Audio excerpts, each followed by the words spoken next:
Have you ever done something you regretted?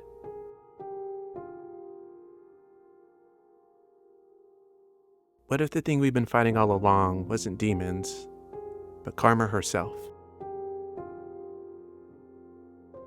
I used to think I was a good person, but lately, I'm not so sure anymore. When I was a boy, my grandma used to tell me stories about angels and spirits. She believed we had a piece of God inside us all, but she also believed in bad spirits, entities beyond our understanding. She would say that the bad spirits will whisper lies into our hearts and convince us we are not of God. As I got older, my dad would tell me stories about the good and the evil in this world. He told me not to fear ghosts or spirits, but to fear man himself. My dad would say the scariest thing in this world doesn't come from up above or down below. It comes from us. What's going on, everyone? It's Enzo Unreal. Welcome back to another episode of an appreciation video, where I take the time to look at the favorite parts of the games I love. Today we're going to be talking about Silent Hill 2 Remake. Previously on Appreciating Silent Hill 2 Remake. Last time we explored how the set pieces and soundtrack work together to bring Silent Hill's mood to life. SH2 doesn't just look scary, it kind of feels like an existential crisis. Hey. Bitch, you better be joking. Are you okay, Kat? No! Yes! Fuck it! I am in love with Nate Jacobs! This time around, we're switching gears. In this episode, we'll be focusing more on the gameplay, how it works, how it feels, and how to get through with your sanity intact. I'll also be sharing a few survival tips that help me make it through the fog in one piece. Though by the end of the game, I wasn't sure if I had beaten the game or if the game had beaten me.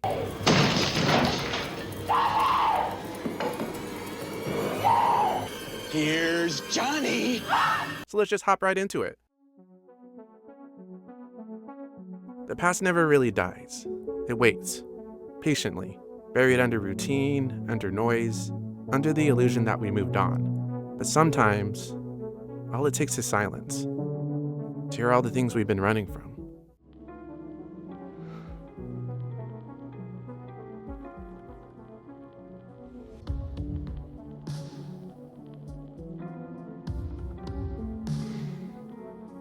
I used to long for a life of peace and quiet, but all it does is make my thoughts louder.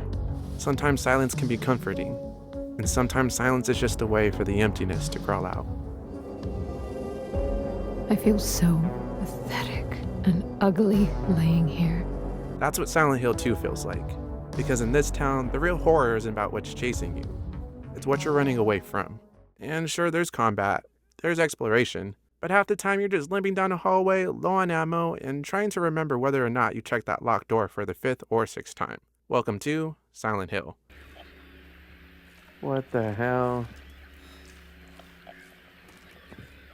Oh, hell no. Silent Hill 2 is slow, deliberate, and in a weird way, it's also meditative. It's not the jump scares that make this game scary, it's the silence. Because in Silent Hill, the silence is the scare. The dread builds in the stillness, and the pauses, in the empty rooms where nothing happens, but everything feels so wrong.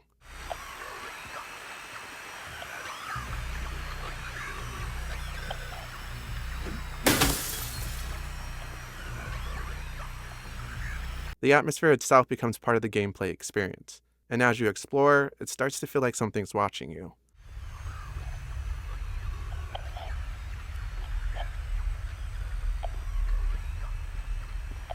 It's as if Silent Hill is a real place, and playing the game is like watching The Ring. You almost hope Silent Hill doesn't crawl out of your TV to haunt you. Get up, you little ugly bitch. Come on. Let me see what you got. What you gonna do? That's all. Exploration is a big part of the experience. You're not just walking through hallways, you're scavenging for health, ammo, puzzle clues, or cryptic notes that hint at the town's past. The game doesn't hold your hand, no glowing arrows, no quest markers. You wander, backtrack, get lost, and second guess everything, which is either a brilliant game design or just a painfully accurate simulation of my 20s. You have to keep drinking like you said, remember? Silent Hill doesn't want you to win, it wants you to learn, and not in a fun press circle to dodge kind of way. No, it teaches through discomfort, through disorientation, and straight up psychological sabotage. All you get is a broken radio, a rusty pipe, and a town that basically shrugs and says, "Good luck, babe."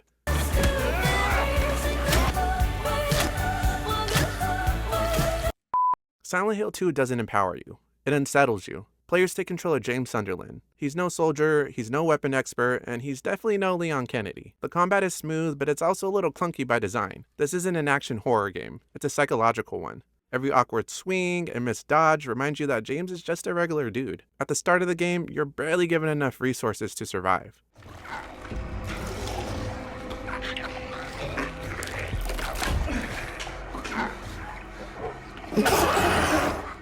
Stay back.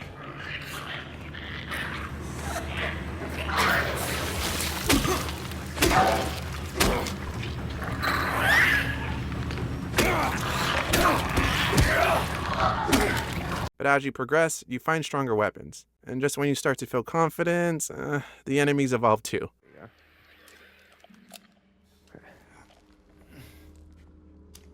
There's 3 in here. Oh my god, they hid. Well.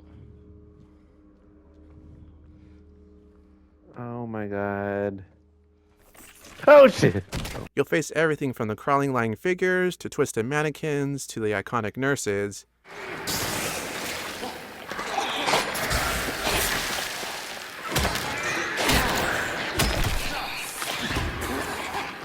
Each one not just a monster, but a reflection of something deeper.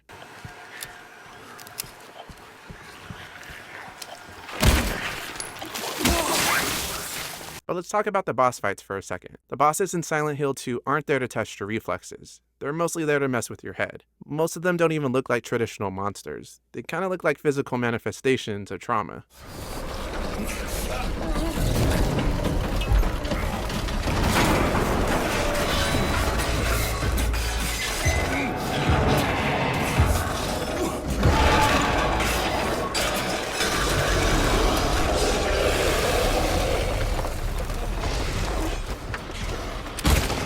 And then, of course, there's him, Pyramid Head, one of the most iconic creatures to come from the Silent Hill franchise.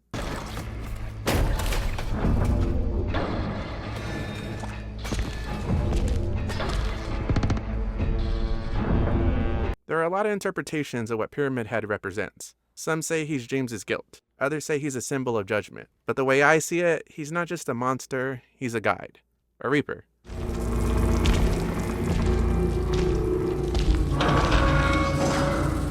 People often think the Grim Reaper causes death, but that's not true. In most stories, the Grim Reaper's role is to escort lost souls once they passed on to the other side. And recognizing things is what we do.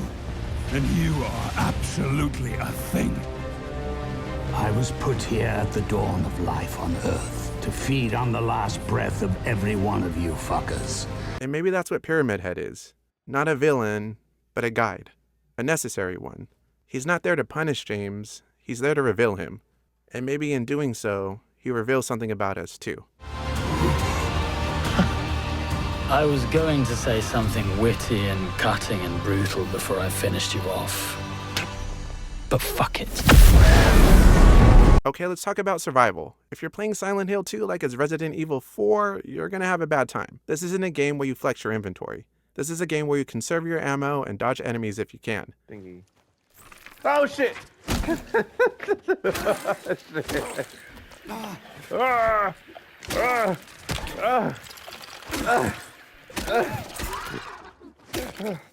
Rule number 1, don't waste resources. Bullets are precious, healing items too. Search everything you can from drawers, walls, and sometimes, yes, even the toilets. Because sometimes survival means doing things you're not proud of. It does if it lands on a dick. Oh, please, stop. I get it, all right? You're proud of me. You must really love cock. I definitely love one. Rule number 2, save like your life depends on it. Sure, there's autosave, but always save in between puzzles and fights. Nothing's worse than redoing an entire scenario because you forgot to save. Rule number 3, know when to fight and when to run. Not every enemy needs to be dealt with. If it's limping, shrieking, or doing some sort of interpretive dance in the fog, just keep walking. Cowardice isn't a weakness, it's survival. It's also how I made it through high school. Can we please talk about the giant elephant in the room? Your sexuality. Bonus tip. Stagger enemies at the knee with a couple gunshots and run up to them to perform a melee attack. This combo is going to save you a lot of ammo in the long run. There's no shame in pulling out your phone and using Google to help solve some of the puzzles in this game. The riddles in this game seem like they were written by a divorced poet going through a heartbreak. That, or I'm just really bad at picking up on hints. That that guy wanted to buy you a drink. Really? I already have a drink. Do you think you'd buy me mozzarella sticks? What is the... When I was a boy, I used to think life was unfair. I used to think that I was a good person, and that everything bad happening to me was a result of some sort of divine punishment. Now that I'm older, I realize that there's no such thing as good or bad people. There's just people. Humans who are capable of greater good or greater evil. They say to live a life without regret, but it's easier said than done. Maybe regret isn't a punishment. Maybe it's a reminder that we are human and that we make mistakes. I guess for me, it takes a video game like Silent Hill 2 to make me face that truth. What if Silent Hill isn't a place, but a mirror? Not one that shows our face, but one that shows everything beneath it. What kind of place is Silent Hill? What is this game about? Who is James Sunderland, and why has he been called here? The town isn't random. There's a reason for everything in Silent Hill. And in the final video, we're gonna face that truth head on as we explore the story, the characters, and the terrifying truth waiting at the heart of this game. Once again, I'm Enzo Unreal. If you guys like the video, then you already know what to do, and I'll see you guys next time. Oh! He said get off on me.